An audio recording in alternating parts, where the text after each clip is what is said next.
Greetings, everyone. Welcome to this episode of the Higher Ed Geek Podcast, episode number 68 with Mark Salisbury. Appreciate him reaching out recently to set up this time for us to chat about his work around college affordability with the organization TuitionFit.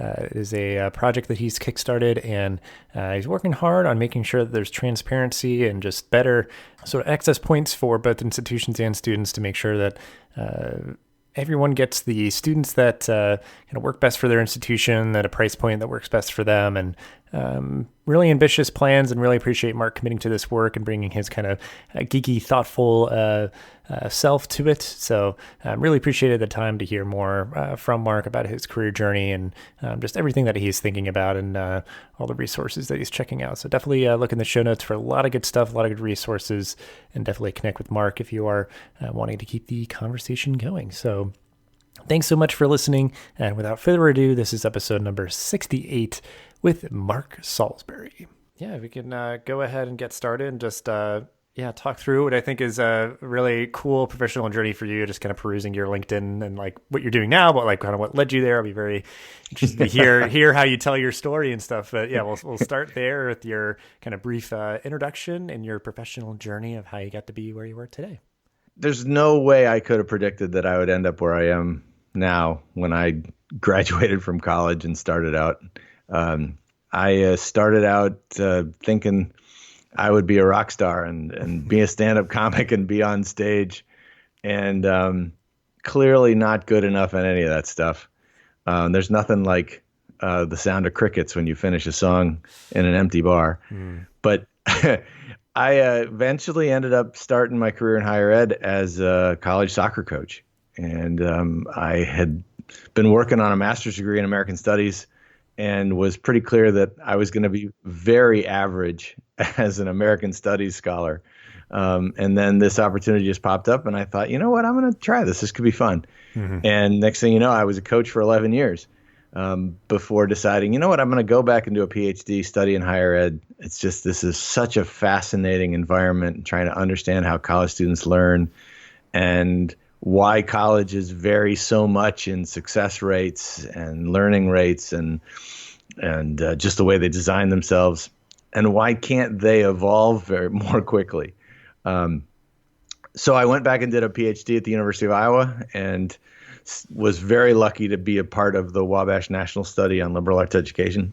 Really got to be a part of a study where you really dig in and look at how do students learn, and let's get data from them as freshmen, data from them as sophomores, and then data from them as seniors, and be able to see how much they learned and grew, and then be able to see, okay, what experiences made that learning really take off, what experience sort of inhibited that growth, and what really mattered for students. So that was a really fascinating experience, and I've been drawn on that ever since.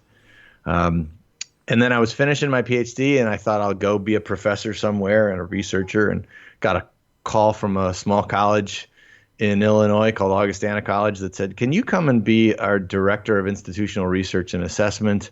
We don't really know exactly what that's going to look like, but we want somebody that can help people understand the data and not just hand them spreadsheets. Mm-hmm.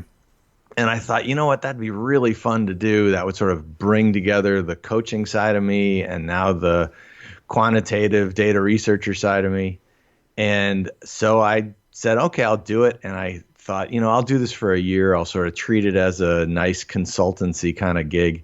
Next thing you know, I'd been there for 8 years and really got a chance to do a lot of fun stuff and work with some amazing faculty and student affairs folks, really helping students and helping an institution get better at what it does. And about 7 years in, probably, I started to think, you know what, maybe I need to do something else. Maybe it's that 7-year itch. Mm-hmm. And I had been wondering for a long time, I'd been watching how the college pricing thing was really just such a disaster for everybody. It's such a fog, and it drives the public crazy. And, families say, just tell me what my price is going to be, because I want to use that information to decide whether I'm going to apply or not, right? Like, I'm going to spend $50 and a bunch of time to apply to a school and then find out a couple months later that I can't afford it anyway. Right. But you still got my $50. Like, that sounds like a little bit of a scam. Last year, I think LendEDU put a report out, and I think UCLA was the number one school of making $5.3 million off the applications that they deny. That's a pretty cool gig, right? Like, that's a lot of money, but the families hate that. And I just thought this pricing thing's just goofy for the public. And it's not hard to find stuff in the media these days going off about college costs. But then it was really clear from the inside that this pricing game is strangling most of the colleges, because now the public sees a price tag, a sticker price, and says, forget it, I'm not applying there. There's no way I can afford that, either because they don't know that you pay less than the sticker price in almost every instance, or they look at it and go, there's no way that school is going to give me a $60,000 scholarship to make it so that I can afford to go there. So I'm not going to waste my time. So the colleges don't get enough applications, and then they don't get enough enrollment, and then they don't get enough revenue. And so a whole bunch of schools are really struggling financially because they created a monster that now has turned around and bit them in the butt. So it just struck me like, okay, we got the public hates this and it's killing the colleges. I think it's time that we should change it, right? Mm-hmm. So that all set up my thinking about starting this crazy idea called TuitionFit, which was essentially, let's solve this by just making all of the prices transparent. And let's do it by allowing the public to create a single data set, share information, protect everybody's anonymity, make it free, so that then every individual can see all of the different prices that are being offered to students just like them. And they can realize, I've got options, I've got choices. Given that the colleges are so often recruiting all the way into August because they need students just to make their class and need students just to make their revenue targets, the public has a lot of power that they don't know they have. So let's use all of that to make it possible for more people to find a school that is their ideal financial fit. And then let's do this in a way that allows the colleges that really are a pretty good financial fit for a lot of folks to be able to connect more easily with those students, even when they haven't applied initially. So we created a way for the colleges to invite students to talk based on being able to offer them a better price than the price that they've got in the award letters that they've received. And we launched it a year ago, well, not quite a year ago, January, and said, let's see if this works. Let's see if the public will share. And word of mouth just sort of took off. I don't know if there's a phrase that is the equivalent when it's word of Facebook instead of word of mouth. But people started sharing this information about this thing on Facebook and email and blogs. And pretty soon we had students from 40 different states sharing data. And we had students, one story, a student that had a couple of offers that were in the $35,000 range. And this was a student who family didn't have enough money by any stretch of the imagination to pay that much for college. And then she sees that there's all these other prices out there that ranged from $6,000 a year to $51,000 a year. And the only reason that she hadn't applied to those schools was frankly just because all colleges essentially looked the same, right? And she didn't know, and she wasn't going to apply to a million schools because she didn't have the money for it. So it was just arbitrary choices. Why not to apply to this school versus that school? But suddenly when she saw the prices, oh, now I know what schools I need to apply to, and I can find a school that's a fit, that I can afford, that I'm not going to have to leverage my future in debt. Simple. Yeah. And it was just a function of building this thing. Well, and I think, committing to do that important work, I think is, just, I appreciate your hard work doing that, because just like all those pieces that you hit, like public trust and people making informed decisions, and like something that I think always really like stuck with me, just sort of like having an appreciation of the higher ed landscape and whatever institution type that a student chooses to go to, that research bears out more often than not that like it matters less where you go, just that you go and that you finish. Like going to college can just be such an educational, informative experience. And, it doesn't matter if, you're going as an adult learner for an online degree, for 2-year degree, or, any of that kind of stuff. And yeah, I think people do get kind of caught up in like, well, college is just this like, sort of amorphous, like it's just college. Everything's the same. It's just like, is it this school or that one or whatever? But like, obviously, like price is a big difference. And if, somebody's making the choice of like, well, yes, I am making the informed decision. I know how much that cost and I know how I'm going to fund that because it has an amazing program or whatever, but other people are working with less information and helping at least with having that be more easily accessible and sort of like, it's one of those things that help try to solve for a lot of different problems that are out there right now. I think we've really created a monster where so many people think that the college that you choose is the one that makes the difference. Like if you don't go to the right college for you, you're going to end up a drug dealer under a bridge somewhere for the rest of your life, right? And your life is just going to be miserable. And yet research has found this for 40 years. And we saw this in the Wabash study all the time, that it really, for a very, very thin slice, the super smart, very, very low income, non-white kid that gets to go to an Ivy League school for free, then the institution matters. But for everybody else, which is about 99.9% of everybody else, it just doesn't matter that much. And what matters is what you do in college, whether you spend the college experience really getting involved in the things that can help you learn and put information together and integrate your experiences, or if you just get drunk all the time and miss class a bunch. Every single school we looked at, there was way more variation in student learning and student experience within institutions than there were between institutions.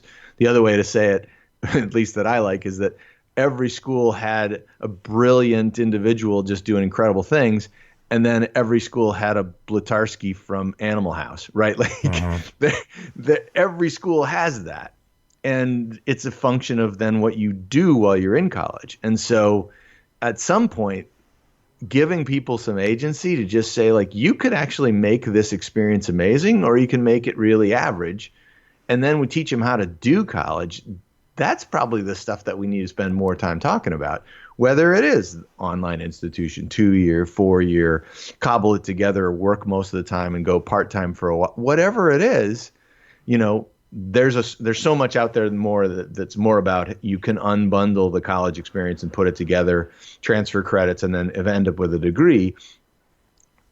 But it still matters that you know how to integrate learning experiences and you know how to sort of figure out that, hey, I did this in this experience. If I go and do this other thing over here, I'm going to be able to take what I learned there, plug it in a real life situation there, and all of that stuff becomes real. If you know how to do that, you can get a ton out of any college's offering. Right? And that gives people a lot of free. I mean, like, let's empower people to be who they can be, right? I'm starting to sound like an Army commercial or something, but that to me just seems to be a so much better way to get more people to engage higher education, to complete it, and to really feel like they got something out of it when they were done. Because if we don't get all three of those things to happen, we're still falling short of where we need to be. Yeah, I guess, just like, that whole kind of like continuum kind of like that some people might be able to accept that fact of like, okay, it matters less where I go, just what I do while I'm there and like finishing and all that. But like, they might not even get to that point if they don't have the transparency into the costs and those things. And then obviously like when they're there, having that support to have an amazing experience and then helping them to further their career goals and everything. But I guess now I'm wondering, like, cause you mentioned kind of the brief part of like your own college experience and like starting out and, what you thought that you were going to be doing and everything. But is there still anything from your own college experience kind of like in that sort of sphere of like what you did while you were there, who you met, or what you learned that you still like is still helping you kind of connect these dots and make these connections and do this work, or like just, anything that comes up of just like those sort of formative things that you sort of still, fall back on now for the work that you're doing now? Anybody who knows me from 30 years ago, 35 years ago when I was in college, knows that I'm a pretty good example of the stumble, bumble, like dance on the edge of failure for a good long while before you finally the lights start to come on. I took 7 years to finish my undergrad. I transferred twice. I took some time off and needed to have some real life experience to just grow up and find what I was doing. I was a great example of somebody who all of this information about the kind of salary you'd make based on the major you finally finish. I was a great example of somebody for whom that information was utterly useless when I was looking at colleges because I had no clue what I was going to do. And worse, I thought I had a clue about what I was going to do, and I was just dead wrong. So one of the things for me is that to understand that people's lives are just not this simple, linear, two-dimensional thing that we would like to think it is and sort of frame as the ideal. Most people's lives are a winding path. We ran a study when I was at Augustana that we called the Winding Path Study, where we really tried to study graduates not just as snapshots and find out how much money you're making, but let's see how many times your life hit a curve in the road and whether that curve was in a planned, intentional curve, or was it something you come up that you had no idea was coming? And then how did you manage that curve and what tools did you use and how did that then play out? Because that's, I think, a lot more the way people's lives actually work. Mm-hmm. And so my own experience has absolutely shaped the way I've thought about this all the way along in terms of you need really simple, useful information to help people. And you need people to believe that no matter what comes up, you can navigate it.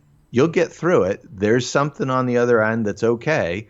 And let's just give you the right information to get to tomorrow and get to next week and get to next month. So that's a big thing that frames a lot of the way I think about this. And the second piece, when I finally finished my undergrad at the University of Minnesota, I did my last 2 years there. For me, writing for the student paper there was the reason to keep going to class. So I absolutely found my real love when I was writing for the student paper. And for me, that made all of the other things that I was learning, it made those things real. It made it on just some basic immature level. It made me go to class again. But it also then got me an opportunity to sort of apply what I was learning in a way that made sense, that seemed like it had some energy behind it. And so for me, that's one of those experiences where I look back and say, like, yeah, if it weren't for that co-curricular thing, college would have been, I don't know if I'd ever finished. But as a function of that, I'm always about telling people, find other things besides the classes that you take that matter, because that shaped so much of how I think about what college can be. Mm-hmm. Yeah. I mean, like solidifying that commitment and like nurturing persistence, and sometimes it can be that and like community, like connections, friends, whatever, or like other skills or career stuff and all that. I mean, there's so much. It's like not like mutually exclusive. It could be all of those things or just especially one of them. And I like the word choice that you used, nurturing persistence. For me, sometimes it was nurturing and sometimes it was coercing, right? And that's not necessarily such a bad thing if you're a male in your early 20s who's trying to figure life out and kind of bumbling along. But that would never have happened if I hadn't stumbled on some other experiences that I needed that helped make this stuff come alive and kept me going. Yeah. I mean, that being the other thing too. Yeah. I think like whether it's like a campus-based position or just working in general while going to college, like I think, I can kind of help kind of contextualize like the learning that you're having of just kind of being, out in the working world and like help you like refine your focus and those sort of things. So I think, it's just, I think, the point of view that we have generally with like students going to college and what that's supposed to look like or whatever is thankfully evolving and maturing and getting more kind of diverse and complex and all that. And then just, making sure again that like, with the work that you're doing now, I guess like I want to see what's kind of been kind of, like a learning experience for you with your current work, but like, now trying to like, because I think that's the idea, like what kept coming up in my head is just like, yeah, I mean, like I think we've learned a lot and studied a lot and researched, as a higher education profession and about like student learning and student experiences and like student engagement, all that kind of stuff. But like continuing to try to like help more people to have that experience in some way, again, like just the whole kind of learning continuum, whether that is like going for a certificate, working on something, some sort of degree, or taking courses online. Like we want to make sure that I think, we're not gatekeeping, like we're opening that up more so that more people get to it. So, and a big part of that is cost. Cause I think just working with students for the past couple of years after finishing my master's, especially in some different context of a lot of like adult learners and graduate learners, online learners, like cost always comes up even in this, I think we think of it a lot, especially with undergraduate, because you're going for 4 years, and certainly people who go to like law school or med school, like cost is a huge thing too. But that, it just, is like a very stubborn issue, and trying to work to solve that. It's a tall order, and, you've committed to trying to work on it. And I guess what's been like really educational and kind of learning experience for you, and like, what are you enjoying about this current work now that you've been doing for the past almost year? I'm very curious, because I'm sure it's very different from anything you may have done before. Yeah, it's a really exciting and terrifying to sort of leave the old buildings and the quad of higher education, where you're in you're in a big environment where, the thing just keeps going, and you don't have to really worry about where the money's coming from. You just keep doing your job, to then start something on your own where, every day is sort of like, are we going to make it to tomorrow, next month? I don't know. Right. And that I think is a really valuable thing, because I think the folks that work in higher education all the time, you just forget how life is for everybody else on the planet, right? That there is this reality that, tomorrow I might get laid off. Tomorrow my company might go out of business. Tomorrow something might happen. And, if you've got tenure and all of the things that go with that, obviously that's pretty far from your mind. And even if you work in a higher education institution, there is this sense of like, this thing just keeps plugging along. And that's been really interesting to sort of go and live that. From the perspective of just learning about how people engage the conversation about higher education, it's frightening the degree to which colleges and universities think they understand it, and yet they're completely off in what they think they know.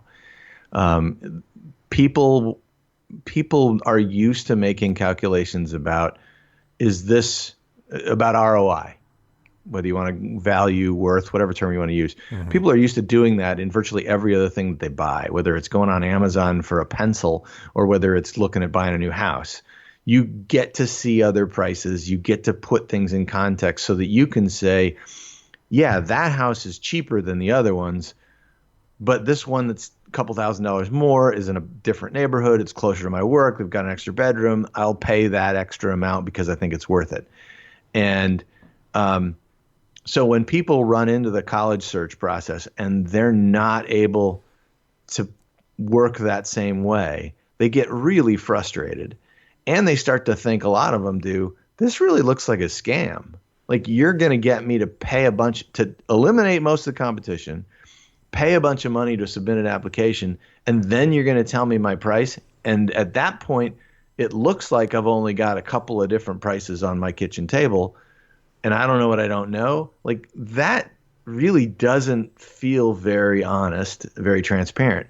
And a lot of that's a function of the system that we've used for 100-some years to go to college, right? The application process is by nature an exclusionary process. But today we're talking about higher education as an inclusionary thing, right? We need more people to get some kind of higher education degree, and we want more and more people to go. And if you set aside the super elite colleges that are, have these really high selectivity rates, or low selectivity rates, right? It's far easier to get into college than it is to get a credit card. And that's really kind of frightening when you think about how easy it is and how short of a period of time it takes to get a credit card. And about 40% of the people who apply for a credit card get one. Mm-hmm. But to get into college, it's like 75% likelihood of it getting accepted somewhere. And yet you're spending all this money and all this time to get it, through an application process. Like, there's a bunch of stuff in here that's really upside down.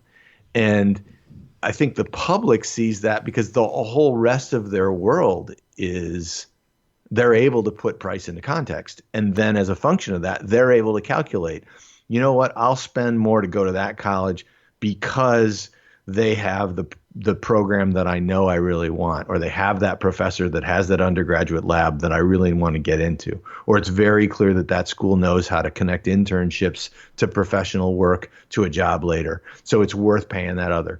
Or for the other student, I don't really know what I'm going to do, so I'm just going to take this course online that's really inexpensive because I don't know how far along I'm going to go in it. And it makes sense for me. That's a sane ROI.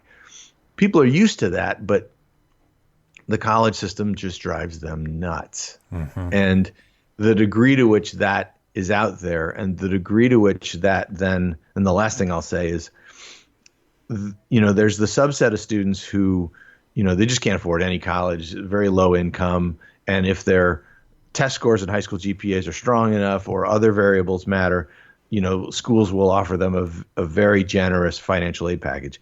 But there's a whole bunch of other folks that are just north of that they know they're going to have to figure out a way to borrow some money to go to college.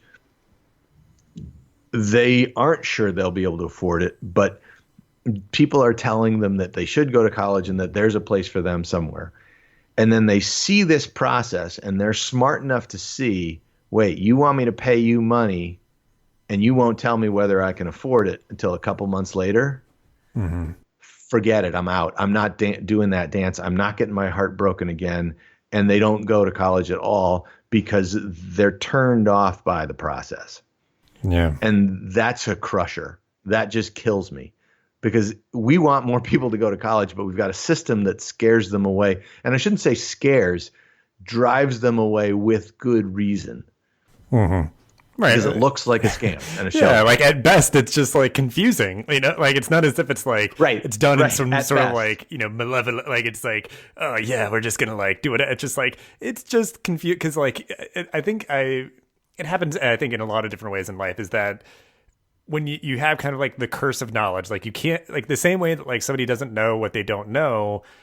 Also, like, you can't not know what you know. So, like, it's like, yeah, we're all, like, it's maybe people who have, like, yeah, I've worked in higher ed for, like, decades or whatever. I'm building processes and systems, just sort of, like, unaware of the fact that, like, there's a lot of people, because now the idea that, like, we have to broaden the base of people who get some sort of kind of post-secondary credential, they're going to be first generation. Like, they may not know many people or anybody in their family. Like it's just tough to navigate. It's confusing, and it's like, but it's not necessarily maybe done. Maybe sometimes it is in terms of being like restrictive in those places that are highly selective. Like, it's not done in a malevolent way, but like it's at least just at the very least it's confusing. And any way that we can make that less confusing benefits everybody. Like you said, more students enroll, make more informed decisions. They're more committed, so they're more likely to persist and those sort of things. So, it just, it's like it's going to work out better for everybody. I think like you're starting to allude to too, which is a completely other topic, which it's go down the wormhole of it. But like the idea of like federal financial aid and like those sort of things of like coming into like the cost and funding and, all that kind of stuff. But, right. The whole system is built on, this is very much historical, but the whole system, the ordering of things in that process to get into college, it's all built on the presumption that you can afford it. Mm-hmm. So that's why price doesn't come up until very late. That's why financial aid is all about like, prove to me that you're actually poor, right? All of this stuff is built on this assumption that, well, if you're actually going to play with going to college, then certainly you can afford it. And that's so blatantly not the case anymore for most people. Right. And until the public gets the information that they need to start being able to make the decisions with their feet, and the fact that the demographics are shifting like they have, so that the public really actually has a lot of power to start driving price down just by saying we're going to this school and we're not going to that one. And that one says, well, 90% of our revenue depends on tuition, so I guess we got to figure out how to charge less. Until that happens, you still have this weird system where prices still go up even though there's a lot of supply. Mm-hmm. Yeah. Yeah, it's fascinating. And again, I give you kudos to working on this in your own way and trying to help influence. 'Cause I think things are moving in that direction, but like if we could make it happen quicker, that'd be great. Right. There's definitely an urgency there that I hope, like you said, like oftentimes it's, higher education, like there may be that lack of urgency in some segments and stuff. So any way that we can kind of get that moving quicker would be appreciated. Coax them, like plate tectonics moves faster than higher ed sometimes. Right. And this you'll sort of roll your eyes at this, but it really happened. I was telling a college president about this project and trying to get them interested in this, and this particular college president said, "You're absolutely right. We all know as presidents that the high price, high discount model is not sustainable. This thing really needs to get fixed, and I hope you'll fix it." And I went, what? Right? Like, here's a college president hoping that this little guy in his home office with a computer will somehow fix it. Like, great, thank you. But that just seemed really upside down to me. Yeah, kind of just like, I appreciate your vote of confidence, but like, right. Yeah, I think it's going to take more than one guy in a computer to like fix the entire college pricing, crisis or whatever. Right. So yeah, that's but crazy enough, that's what I'm trying to do. Yeah. Well, yeah. I mean, it's the idea. Like you have to, in so many ways, it's going to set high expectations to be able to, kind of drive great outcomes. So it's like, there's that kind of philosophy of like, you would think that most people would be like, no, let's set like low KPIs and like, goals. Cause it's like, we'll always hit them and it like makes us feel better. It's like, well, no, it's okay if you're like perpetually like 90% of the way to your goals, because that means you're setting ambitious goals and you're like really driving towards them. And, there is kind of a camp that, really kind of believes in that and kind of works towards that. So it's like the idea of just like, yeah, I mean, maybe I can. That's the goal. I'm going to try. I'm going to get as close as I can. Kind of like the moonshot kind of thing. Well, in higher education institutions, when they do move, they're much, much better at moving in incremental ways. Mm-hmm. That's just the nature of when you get this really flat autonomous thing where good ideas bubble up, and rarely does anything really substantial and sustainable come from the top down. So when, for people out there who are just listening to this, I am not a super svelte, thin guy. I've got a few pounds to lose. But if someone tells me just get thinner, I just sort of get depressed and then no, yeah, you're probably right, I should. But I can't do anything moving forward because I've got issues, right? But if someone says to me, look, get 5 pounds thinner, and if you get 5 pounds thinner, then you'll be able to do this thing, that's tangible. And I can actually pull that off. It's the same thing with higher education institutions. People have been telling them for a long time, you guys got to get cheaper. But that's just an abstract, and you throw that into a faculty meeting, and you can imagine where that goes, right? It's just too abstract, and the nature of higher education institutions is such that people will figure out all kinds of reasons how it won't work, or different philosophical questions that somebody gets stuck on and take a hard left, and pretty soon that just never goes anywhere. So institutions desperately need clear short-term, like just get $1,000 cheaper. And if you do this, you'll be able to compete for those students that right now you're not competing for. That's really important for higher education institutions to get there. And the reality is that we need each other, right? As a public, we need higher education more than ever. And higher education institutions need the public to pay the tuition. Otherwise, you can't keep the lights on. Mm-hmm. So instead of doing this in a way that just gins up anger and I'll sell pitchforks and torches wholesale, let's do this in a way that actually helps to solve the larger problem, which is at the interaction of the public and higher ed, rather than, just the higher education institutions say, well, if the public governments and the states would just fund us more, we'd be fine, triple the Pell Grant, blah, blah, blah. And the public just says, well, if you guys would just get cheaper, we'd be fine. maybe, but neither of those is really all that helpful. We've got to find a way to get in the middle and fix this in a way that's incremental and moves everybody to a place that arguably allows this thing to keep going. And all of that to say, that's what this tool is trying to do, is to use transparency as the framework, where then people can see incrementally, if you do this, you get $1,000 cheaper, then you can get that. And students can see, well, I could go to that school for $1,000 less, but let me look, okay, that school's a little different. Well, is that worth it? I don't know. For some it will be, for some it won't. It still sits at the middle at the interaction of the two sides, which is where the fix needs to happen. Mm-hmm. Yeah, makes a lot of sense. Yeah, and I think just that it came up in a past podcast episode a while back, but just kind of a like reformist mindset versus like disruption. Because I think, that idea of like pitchforks, it's like, oh, the whole system has to be burnt down or whatever. It's like, no, it's existed for a while and it's had a lot of successes, reform, incremental, and like everyone kind of doing their part versus, just like pointing fingers. Because it could, again, it's probably, be a incrementalist mosaic of solutions kind of thing. Of just like, at least freeze prices, like don't get more expensive and then incrementally reduce them, or like more federal funding and more informed people, like, more informed students making their choices of where they want to go and those sort of, because it's like if they get done quicker, it's cheaper. If they, a lot of things. Yeah. I mean, a lot going into that, and it being just like, we as human beings get better at stuff when we start with an honest assessment of here's where we are. Here's what we do well. Here's what we're not so good at. Tomorrow, I'm going to try to get a little bit better at X. Mm-hmm. That's just the basic framework for all good human growth, right? Whether it's in professional development, whether you're working with students day to day, all of that's just that's the basic starting point.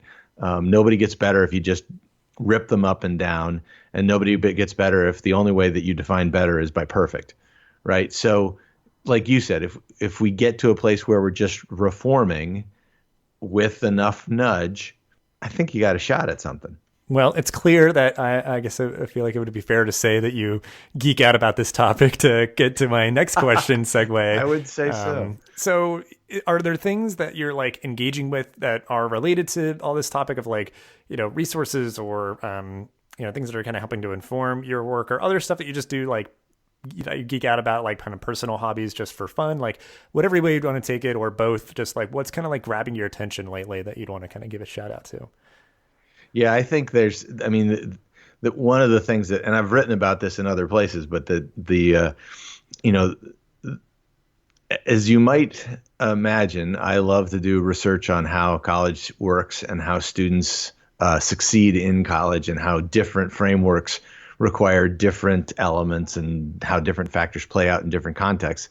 And whether it's taking quantitative data and really tackling it and trying to make some sense out of it, or whether it's doing this qualitatively and asking people questions and seeing how they respond to things, it's pretty hard to find my sort of, okay, I've had enough line. Mm-hmm. I just love to play with that stuff. And one of the things that's been really interesting, sort of two sides of it. One is there's been some really interesting analysis of digging deeper into understanding the student debt bubble, right? This $1.6 trillion in student debt, it gets thrown around out there and used as a thing to say, well, yeah, it's all undergraduates and everybody's getting screwed, and there's all these students with $100,000 in debt. But much deeper analysis of that data, we're starting to find out some really interesting things that don't comport with the larger narrative, right? That big chunks of that data or big chunks of that loan money is to students that went to graduate school, and big chunks of that loan money are for people who are making six-figure incomes. And the folks that are more likely to default are not folks with $100,000 loans, but people with $5,000 loans, right? And the differences by race in repayment processes and repayment stages is just stunning.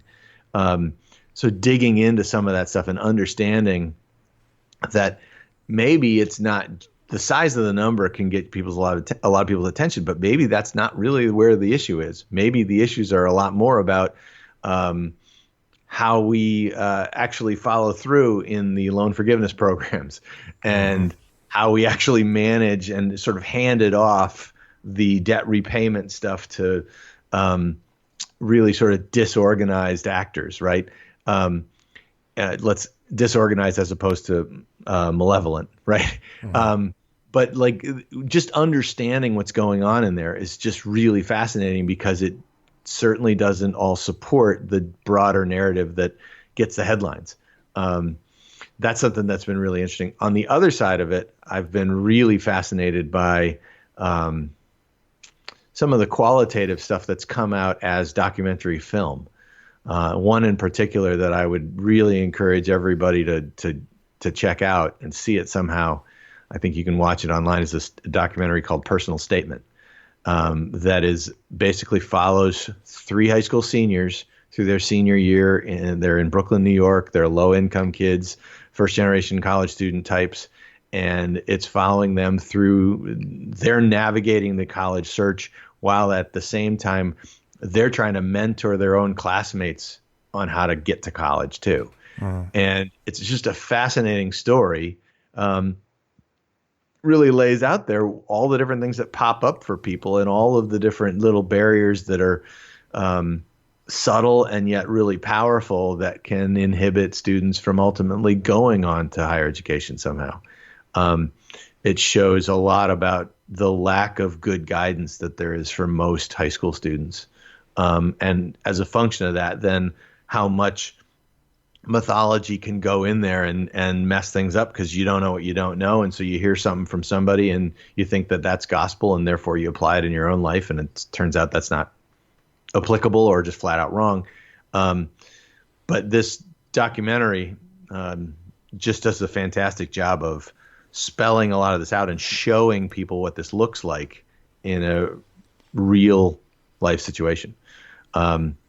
So yeah, those are a couple of things that I sort of just get swallowed up in, and 3 hours on Amazon Prime later, I've watched a bunch of documentaries, but it's just been so enriching and makes you think about so many different things. Yeah, that's great. I mean, if you have any other stuff you want to send along after we're done recording, feel free to do so. We can include stuff in the show notes for other documentaries you can think of or you'd like to share. But yeah, absolutely. Yeah. Well, then I guess we'll just wrap up with my one of my favorite parts. I always like asking people to end the show on an optimistic note. What are some things that you were looking forward to in your job, life, and or the world? So any of those things, all of those aspects, whatever comes to mind of what you are looking for. Probably a little redundant, but I am really looking forward to seeing this TuitionFit exercise, the TuitionFit transparency project that we're calling it, really help more students and really change the narrative for a lot of folks to see that college is a stage in your life and it's not any more or less than that.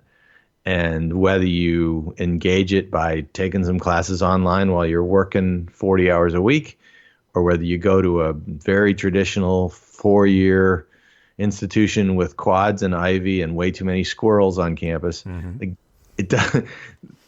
what I'm really hoping to see is that this, and we're starting to see it already, just a peek behind the curtain. And I'm just really excited to see how that plays out. But what I really hope for is that this adds to what we're starting to see with the younger generation of them starting to say, you know what, we can fix a lot of this stuff ourselves. We have agency. We can stand up together and organize and do things that really become systemic problems. We can do things to change those big challenges just by let's just step up and let's collaborate. Way too often, I think we all end up with our little slice of the larger pie, and that slice is the sum total of what we think we understand. And because we're in that position, we make decisions based on that little slice, and we just don't know what we don't know. But when we share information, when we team up, we really can do some amazing things together. And I'm seeing that more and more with the younger generation coming up, and it's just incredibly exciting to see. Yeah. I think about that a lot. Like, we create a lot of our own problems and we have the power also to fix them. So like kind of being inspired by that and, knowing some certain things. Again, it's not, any fault necessarily of one person's own doing or anything. It's just kind of, collectively may have been neglected. I think, like the pricing, I think there was some incentives going in a direction that have now kind of come due, and hoping that we can, help nurture kind of the incentives the other way to work better for everybody in the whole kind of higher ed system. So, again, I appreciate the work that you're doing. I appreciate you making time for the show here and sharing all that you did. And it was a treat. Thanks. We'll have ways for everyone to connect with you and everything that you mentioned down in the show notes there. But just thanks again. This is really great. Awesome. Well, it's really a treat to chat with you and watch the stuff that you've been doing and writing and posting over the last several years. Just tantalizing and curious, and it's kind of been fun to watch you evolve too as you write about your life experiences and the things you've tried to do and the risks you've taken. Well, I appreciate that very much. This podcast is part of the ConnectEDU Podcast Network, bringing together diverse voices in the higher ed community. Check us out on Twitter at ConnectEDUPod or at ConnectEDU.network. Thanks for listening to this episode of the podcast.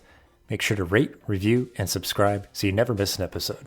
Thanks again for listening, and we'll see you in the next episode of the Higher Ed Geek Podcast.